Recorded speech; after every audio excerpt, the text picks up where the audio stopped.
pretty exciting episode, which is a prelude to our subsequent episodes, and it is on Spotify and the music streaming wars. I am your host, Michelle, and today with me we have Matthew Tung.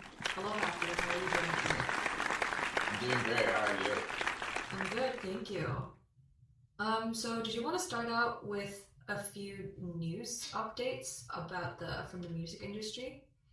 Yes. So from now on, what we're going to do is we're going to start some news and then to inform our listeners on what's going on in the entertainment and also the music business. So to start off with, we're going to talk about Quibi.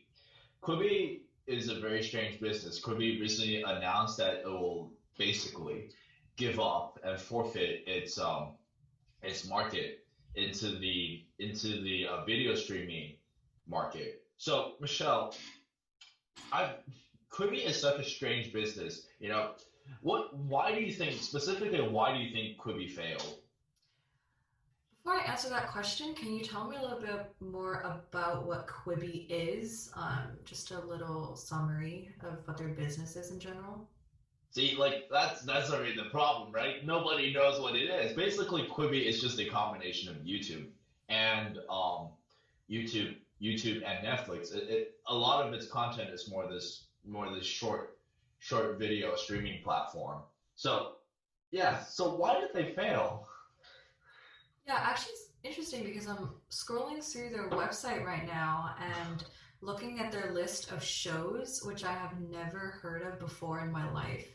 And everything just seems pretty random. Like, I don't know what kind of audience they're trying to tailor it to. Like, I personally wouldn't be interested in the majority of the shows, and I think there is a pretty big competition with the already existing firms such as YouTube, Netflix, and this just sounds really similar to those. So I'm not sure what value they're trying to give users because their main platform is for mobile, right? They don't have it on laptops, so I feel like there is a lot of competition. Maybe that's one of the reasons why they kind of had a fallout.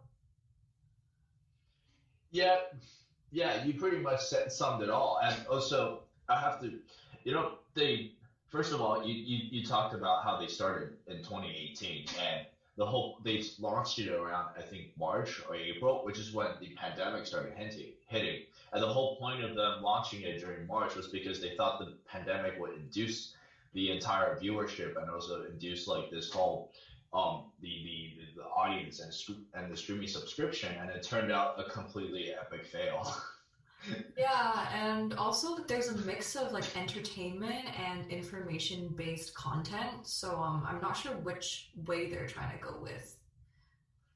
Yeah, the loss of direction. And speaking of direction, Disney recently announced that they're going to restructure their dividend payment. And the whole point of restructuring their dividend payment is that they wanted to use these dividend payment to completely invest into the streaming business. Do you Oh, think this is the right direction that Disney is trying to go? interesting. I mean, doesn't for streaming, what does Disney have in terms of its streaming services though? I think Disney Plus is the only thing that they have right now. Oh, yeah, they do have Hulu and also ESPN. I think the whole point of doing that was that they wanted to completely focus on those three to four streaming platforms: Disney Plus, Hulu, ESPN. I think I'm forgetting something, but they Um, wanted to focus on that. I see. I Yeah, mean, it kind of makes sense because with COVID, right, everyone is just staying home and all, and you can't even get access to cinemas or they're probably not. I'm not sure if they're filming anything much these days. I don't know how the movie industry has been impacted and all, but I would assume that it's a good move just because everything has been shifted to online. yeah, things have been shifted to online. I would love to see how this direction goes because Disney does offer such a different array of content. I mean, it includes sports, it includes child movies, and it's just so much more different than what Netflix has to offer. For sure. So moving on, our third and last news that we're going to talk about, Universal Music Group recently just announced that they're going to IPO. They're going to IPO on 2022. So usually when I know a bit more about this. Usually when firms go into IPO, they usually have to go through a very difficult process with the investment banking and or direct listing depending or SPAC. But that's not the point here. I wonder why they needed this money because they recently reported that Universal has been extremely profitable from the record side and also from the streaming side. So why do you think Universal needed this extra cash, Michelle? Matthew, that is a pretty loaded question, I think. I mean, as you mentioned, they've already been making a lot of profits, and going to an IPO would mean that, the firm itself won't be getting enough share of its profits. So, and it's in 2022, you mentioned, which is 2 years from now. So, mm, that we'll have to see how they do in the next year, then, I guess. Yeah, I do think that it will have to see go into next year, but it also tells you that you know um, Tencent is probably not gonna subsume the entire Universal group because they own a significant portion, and they were thinking about, I think it's 30%, and I think they're thinking about trying to completely buy out Universal from oh no, not Vivendi, from I forgot which group it was. That's okay. So yeah, that's it for news. All right, thank you very much, Matthew. Those are some pretty insightful news of the from the previous week, and now moving on to the focus for our episode. So I guess how we're going to structure this episode is we're going to briefly introduce what Spotify is, how they were before, how they're doing now, and how we see them doing in the future. And we're just going to give a brief analysis on their business model and their whole structure. And also, I would like Matthew to provide some of his insights on the implications of how the app itself is doing. So, I guess one of the most interesting topics that come to mind, and that I'm sure Matthew is also very enthusiastic about, is its relationships with artists. Namely, a few years ago, Taylor Swift has stopped most, if not all, of its songs on Spotify just because artists weren't paying enough. What are your thoughts on this, Matthew? Yeah, the artist itself has a very interesting relationship with Spotify because Spotify, well, we have to. It really comes down to two things. One is the amount of mechanical licenses that they can sell, and number two is it's the freemium model that Spotify has gone into. Now I'm going to talk about the second one first because Taylor Swift quote. The landscape of music industry itself is changing so quickly that everything new, like Spotify, all feels new to me, a bit like a grand experiment. And I'm not willing to contribute my life's work to an experiment that I don't feel fairly compensated the writers, producers, artists, and creators of this music. I just don't agree with the perpetuating perception that music has no value and should be free. Now, the whole point of this freemium model was that they wanted to gather new listeners into the streaming platform. And in order to do that, they allowed users to use Spotify for free, but with a lot of ads intervention. And I think Taylor Swift was tailoring to this aspect is that users are using and are listening to music for free. Thus, she's very I think she's very particular about this kind of concept of music itself.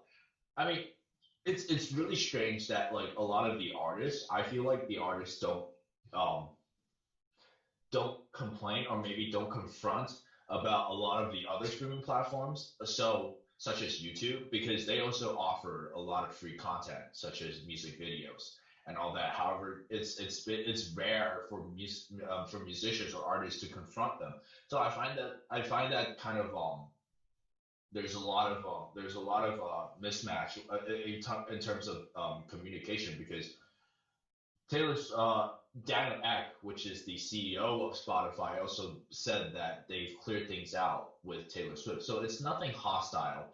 It's just that I feel like Taylor Swift has a lot of things that she's uncomfortable about, and they had to clear things out because Spotify is mainly an ad and also subscription business. And in order to generate revenue, if you were a freemium user, that's how they generated revenue is through ads. And also the second part, which is the biggest part, is that what Spotify has really done is that the music business is now instead of an album-based content or album-based track, as my professor used to tell me, it's now it's now more a track-based business, meaning that it's mostly singles. Now, what does that mean? What does that mean, right? That really implicates that, for example, if I'm an artist and I produce an album because the consumer have to purchase the entire album, they have to purchase the entire album, which means every person or every artist or every writer, every producer that is involved in that entire album, which is 9 to 13 songs, will be paid. However, now that you have the freedom to choose specific songs from the album, it's only the person who's involved with that one specific songs are paid, which means that the entire revenue is completely dropped down because the entire music business is based on usage. So that means the entire revenue is driven down because you're only paying for one specific track instead of just 13. So the relationship becomes very complicated between the two parties. Yeah, and speaking of which, I think this is for sure detrimental to larger artists who are used to, big producing their songs. But I was just thinking if it would kind of be beneficial to maybe smaller, more independent artists who don't have that much access to like a full album and they just want to, publish just one or two songs, which is completely compatible with the track-based nature of Spotify that has become. Like, what do you think about that? I would agree with that aspect. However, the whole market of basically Spotify, it's not only a platform, it's also a market, if you think about it. In order to gain traction from consumers, it's not only your music has to be good. There's a lot of marketing that involves around it. And the whole marketing is basically pushing the content. And in order to push the content, you have to be on a specific playlist. And Spotify has a specific algorithm called the playlisting algorithm that they play into.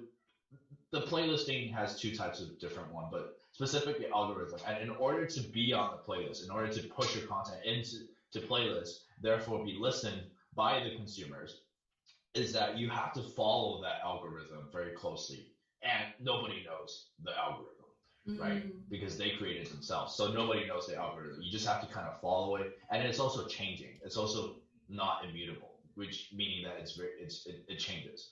So yes, I would agree that because it's more track based, it's a lot more convenient and not convenient, but it's a lot, I guess, in cost based. Yes, it's a lot better for for more indie labels or more indie artists. That I would agree with that. I do wonder whether Spotify users listen to more indie artists or do they listen to more popular artists? I think it's more the latter. Yeah, and a lot of it also depends on what the user is used to listening, as you mentioned before. And apparently, 30 seconds is the cutoff to see whether or not the user is actually enjoying like a suggested track that Spotify pushes to the user. So the chances of an indie artist making it up there is actually quite difficult, quite slim, I mean. Yeah, I would agree, and that's also why sorry, that's also why TikTok has become so prevalent. Is that you have these 15-minute short videos, and it's just it's short, it's sweet, and they only give you punchlines. They don't give you the entire song, and that's why TikTok is so successful, right? If you don't want to listen to something, you can just swipe down or swipe up, right? And so when you swipe up, you're done with it. It's only 10 seconds. That also tells you how short amount of time span that listeners are looking into. It's just they're not going to listen to this entire 2 minute song. That's also why a lot of the young listeners, this actually only pertains to mostly young listeners, is that they don't listen to the entire song anymore. And that's also why they had enough of radio, is that they don't want to listen to the entire song the entire time.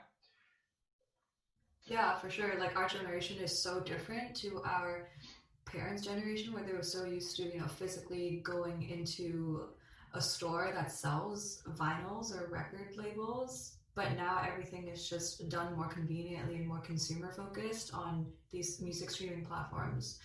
Yeah, and Mm-hmm. other than music on Spotify, though, they are also exploring a bit of the podcasting business. Would you care to share any of your thoughts on how Spotify is doing with that? Yes, this is a very interesting direction. Actually, I don't think it's the word interesting really puts it. I think it's a great business because first of all, the way the CEO put it is that podcasting to Spotify. This is exactly what he said. I mean, I'm paraphrasing here, but podcasting to Spotify is like the TV shows to Netflix. It's their content. And I think the reason why they started purchasing these contents is because they need content. And if you know, like, I know you watch Netflix, and the whole reason why you stay in Netflix is because of the content itself. Like I said in Disney before, content is key. If you have the content, you will have a lot of power. And if the content is attractive, you'll have a lot of power. And that's what podcasting essentially is. And the whole reason why they started going to the podcasting business during 2019, 2018 was because they realized a lot of the younger generation are starting to listen to podcasts because they provide so much value, they provide so much information, and they also provide so much entertainment. So they recently just acquired the Ringer, which is which is basically essentially a media platform. It's a media platform, but they mostly do a lot of podcasts that pertains to sport. And they also did a lot of deals, such as the one deal with Kim Kardashian about or is it the Kardashian family about the Black Lives Matter.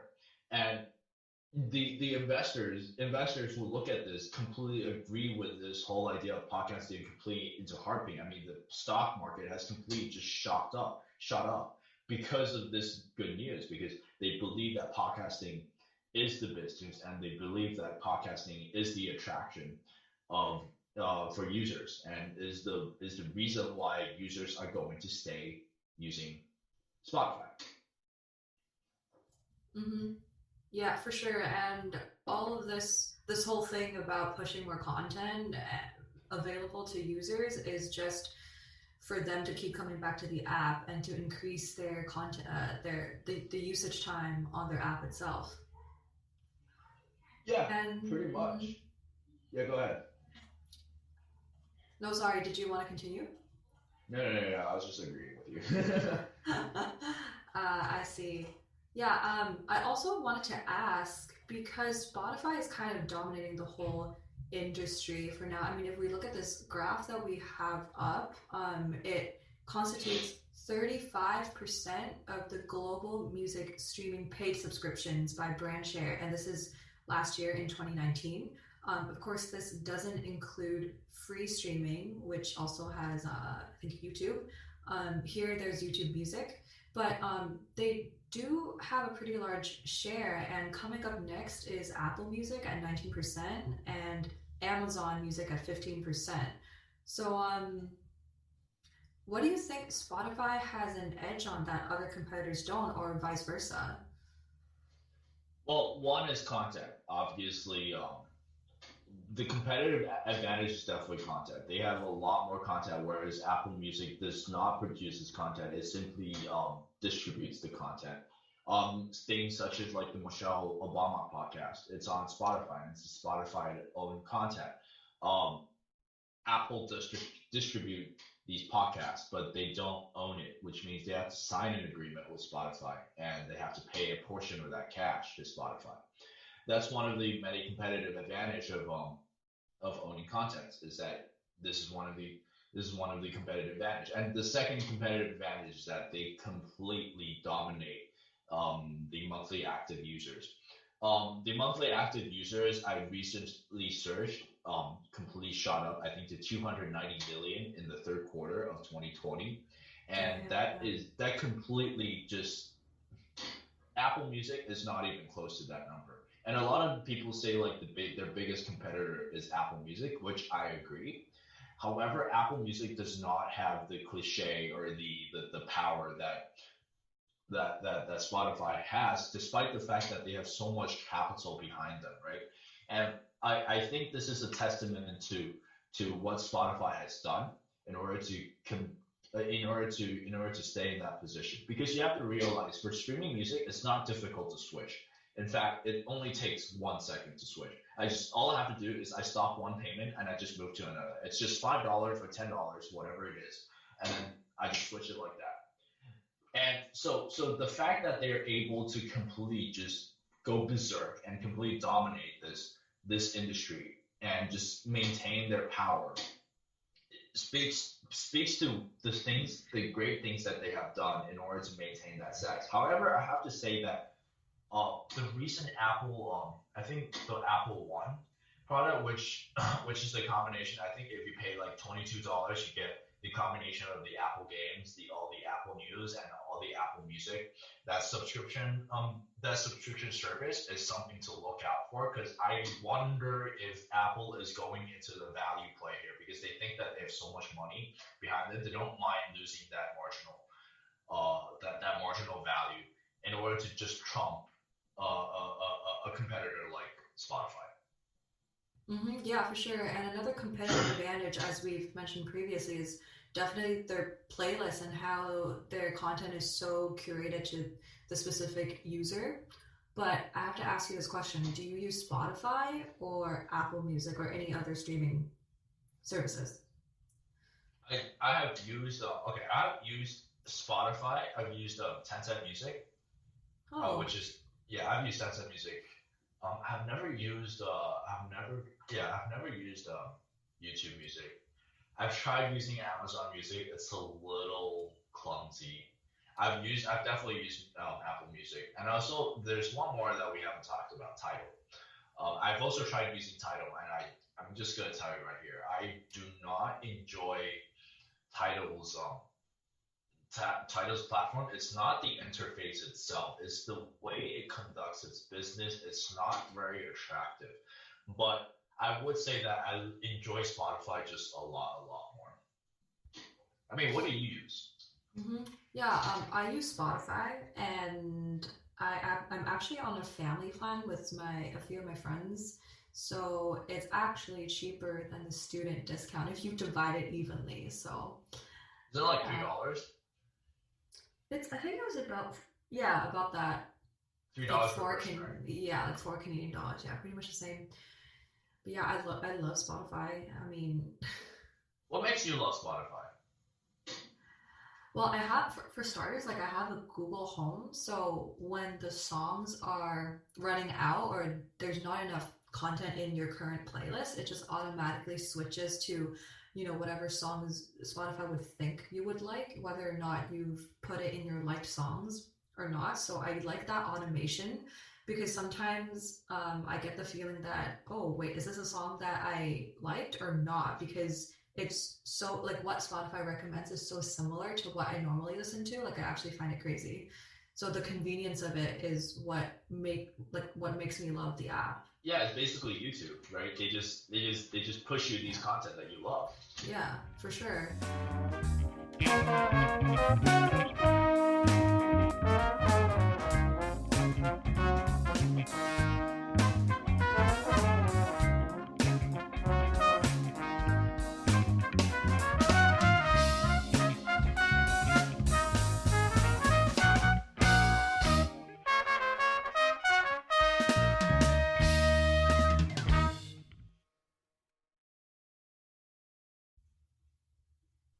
Another thing that I wanted to touch upon is the difference between a record label and Spotify, because we all know that Spotify is purely in the music streaming business. So, how does it maintain its strategic business relationships with record labels such as Universal or any other major record labels? Well, first of all, like you said, we have to differentiate between what's a record label and what's a streaming platform. Record labels are suppliers. Think of it as a supply chain. They're a supplier, and Spotify is a distributor. So what the record label does, what the record labels do is they produce these songs, they produce these singles, they produce these albums. After they produce these albums, they copyright it, and they have all these licensing rights that they can sell. And as Spotify has to get these mechanical licenses, which is essentially what they do, is they get these mechanical licenses so then they can distribute these songs. Now, if you were a businessman or a businesswoman, you would know that this is a terrible business because you don't own the product, you don't own the distribution, and your distribution line is completely dominated and also completely dependent and reliant upon your suppliers. Which means that the suppliers can bump up the price whenever they want to, and there's nothing you can do about it because you have no power, you have no bargaining power. So this is kind of one of those things where we're like, this is why we see like Spotify's cost is so ridiculously high. However, Spotify does maintain a great relationship with their suppliers, and one of them being they have this strategic partnering with Universal. And basically, what this partnering entails is that Universal is going to provide them with with with these records and with these masters and also licensing rights. And in turn, what Spotify will do, since they've been providing this platform, they will be able to process these data and also be a data analyst. And they will sell them or they will give them back to Universal. And basically, what they want to try to do is that is that when Spotify returns these data analytics or data per se, um, Universal is better able to use these data that Spotify has provided for them and better market their artists. And it's more efficient because there's less guessing going on. And since Spotify is such a dominant force as it comes to distribution, there it's more efficient of a partnership for both sides. And I definitely see this going into the future for Spotify being a customer relationship manager for a lot of the record labels, meaning that they are able to be a distributor and use these distributing data that they have collected from the users performance and how users use the platform itself, and then convert them into some form of data analytics and return them to the record labels. And I definitely see this as a future strategy, and it will definitely either dumb down their costs, their ridiculous cost of goods sold. You realize that their cost of goods sold is just it chunks up 90% of their entire revenue or 80%. It's ridiculous, and yeah, and then it'll probably bring up the revenue. Wow, I actually didn't know that it would be that beneficial for Spotify, especially because I would say that this partnership and kind of fostering a better marketplace for the whole music streaming industry would, certainly will have implications for much positive implications in the future. But I was just wondering if this partnership could potentially hurt other major labels, or does this mean that Universal will have a dominant position with Spotify as a supplier? Like, is that good or bad for the other labels? Because you've mentioned the many benefits that comes with this partnership to both parties. I definitely see that Universal being the first player in this will trigger a lot of the other major labels, meaning Sony and Warner, and also BMG.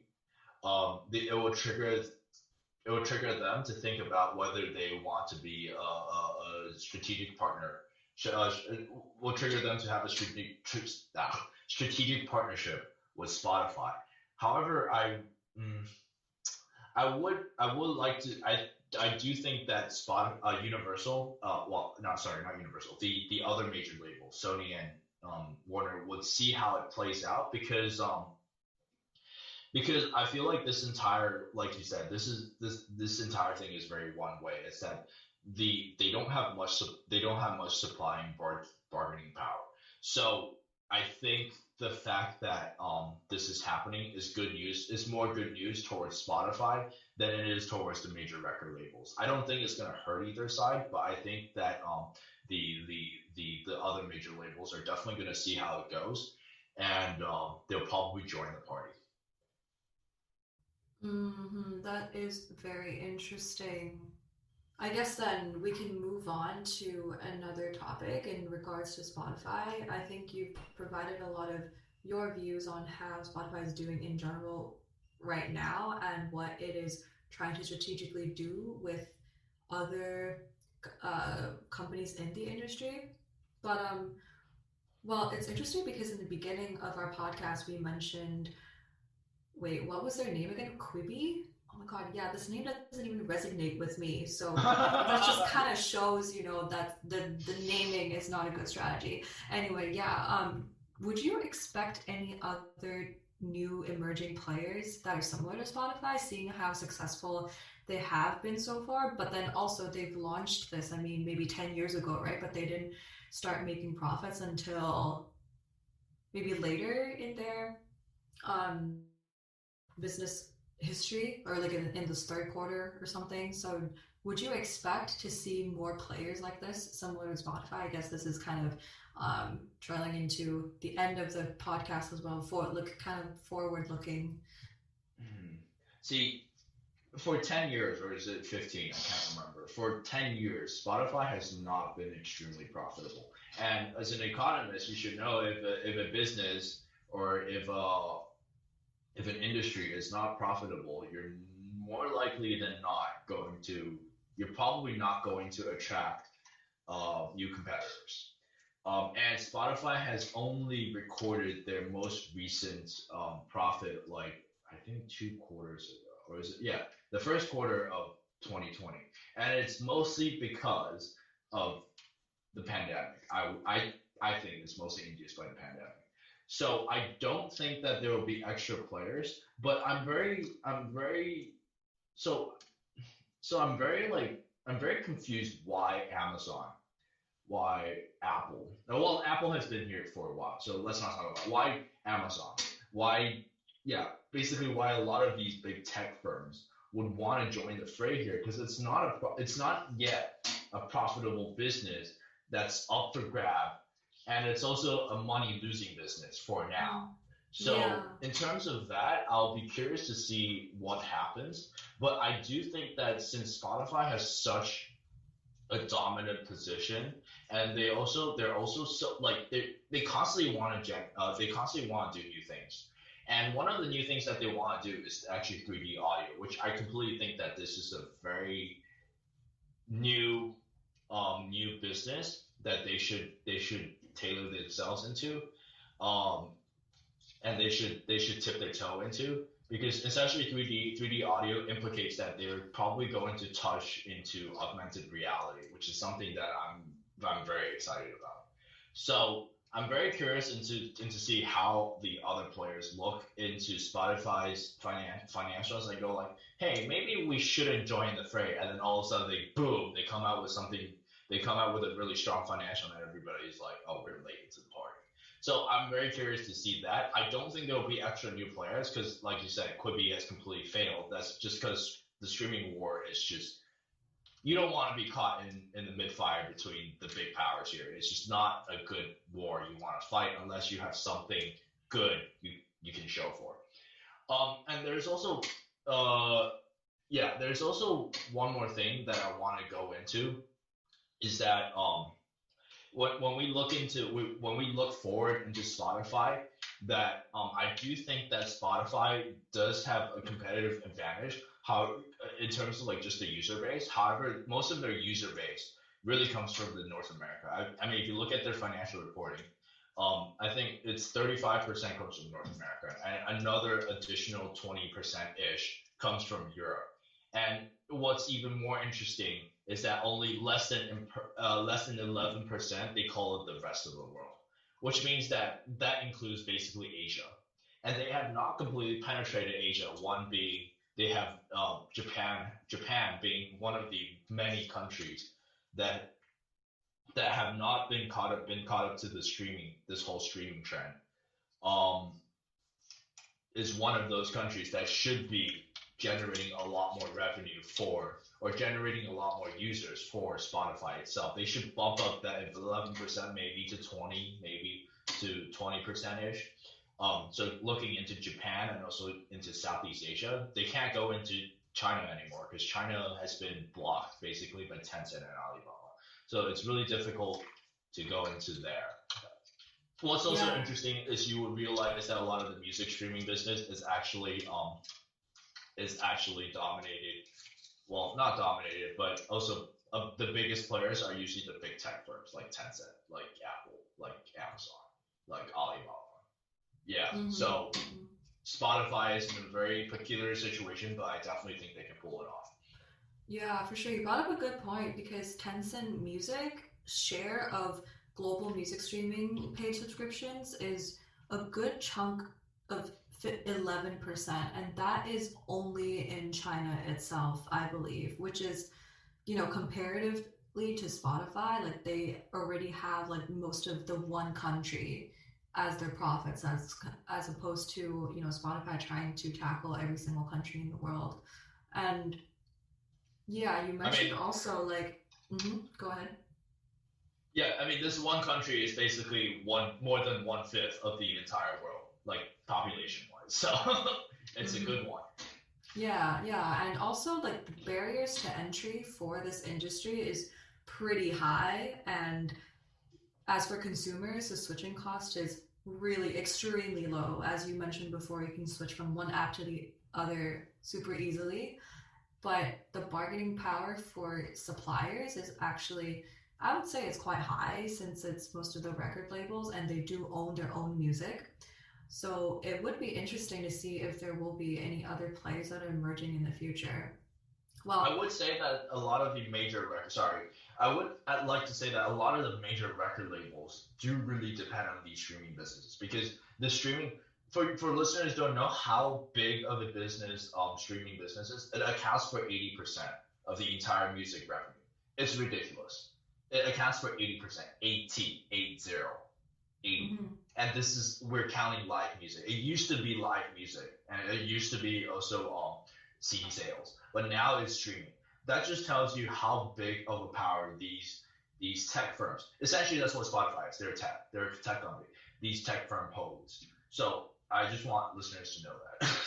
hmm Yeah, yeah, for sure. 80% is insane because we that really revolutionized how we consumed music, right? From physical CDs to everything being online and streamed, right?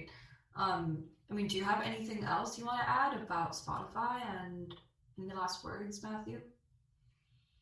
That sounds like I'm about to die, but um, I would like to remind our listener that we haven't really talked about what makes Spotify so revolutionary, and we're going to save it.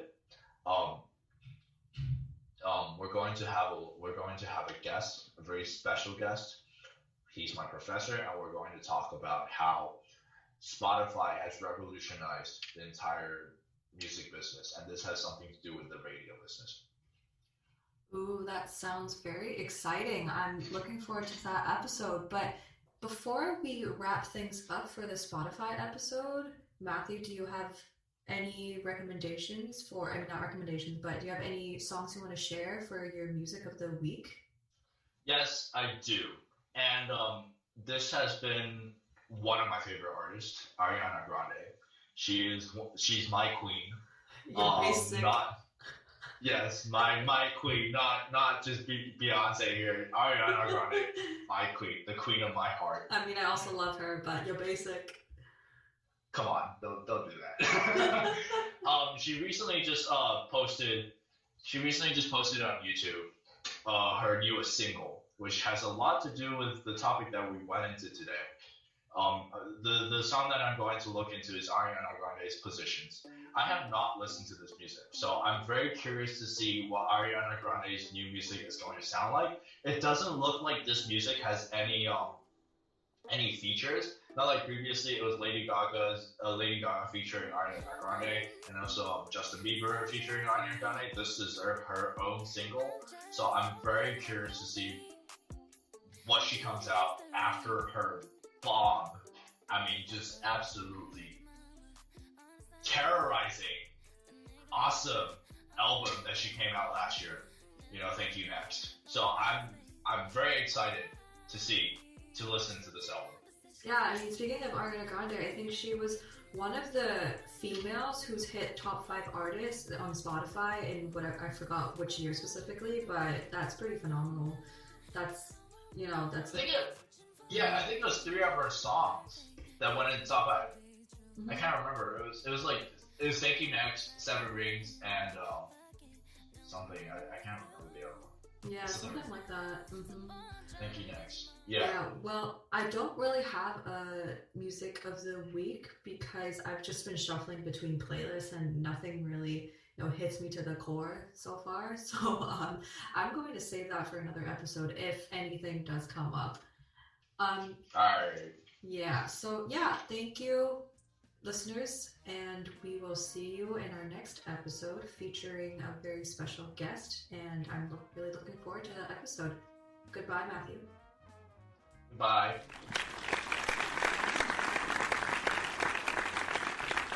We also want to thank Matt Klein for writing our awesome jingle for surround sound. Thanks, Matt.